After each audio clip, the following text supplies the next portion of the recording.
விஜய் நேரம் கழிச்சு வந்தார். விஜய்க்கு கொடுக்கப்பட்ட நேரம் என்ன சொல்லுங்க? அனுமதி நேரம் என்ன? 3 to 10. 3 to 10 அனுமதி நேரம் கொடுத்தது யார்? காவல்துறை. 3ல இருந்து 10 வரைக்கும் அனுமதி கொடுத்தாச்சா? இந்த அனுமதி கொடுத்த இந்த நேரத்திற்குள் விஜய் 2:59க்கு வந்து கலவரம் செய்திருந்தால் விஜய் குற்றவாளி. 10:01க்கு வந்து கலவரம் செய்திருந்தால் குற்றவாளி. 3லிருந்து 10 வரைக்கும் முழுமையான நேரமும் பாதுகாப்பு கொடுக்கிறேன் என்று காவல்துறை உத்தரவு கொடுத்திருக்கிறது. அப்புறம் தாமதமாக வந்தார்னா அப்ப முதல் நாளே என்ன நரேட்டிவ் செட் பண்றீங்க? அவர் லேட்டா வந்தார்.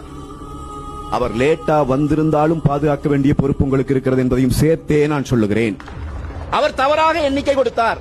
அவர் கொடுத்த எண்ணிக்கையை ஏற்றுக்கொண்டு பாதுகாப்பு போடுவதென்றால் உளவுத்துறையின் வேலை என்ன என்கிற கேள்வியை நான் முன்வைக்கிறேன். விஜய் வந்துட்டு இருக்கார்.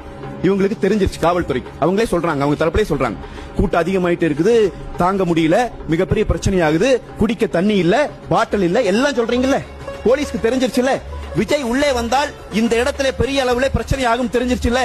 நாம என்ன வெளிப்படையா கேட்கிறோம்? நாமக்கல் இருந்து கரூர் வருகிற சாலையிலே விஜயை நிறுத்தி கைது செய்வதிலே உங்களுக்கு என்ன பிரச்சனை? நீங்க என்ன பதில் சொல்றீங்க அதுக்கு? நாங்க கைது செய்து கூட்டம் நடக்கலைனா திமுக பயந்துருச்சு, அரசாங்க விஜயை பார்த்து பயந்துருச்சுன்னு விமர்சிப்பீங்க. அந்த விமர்சனத்தில் இருந்து திமுகவை காப்பாற்றுவது காவல்துறையின் வேலை அல்ல. அவங்க மேல விமர்சனம் வந்தா வரட்டும், ஆளுங்கட்சி விமர்சனம் வரக்கூடாதா?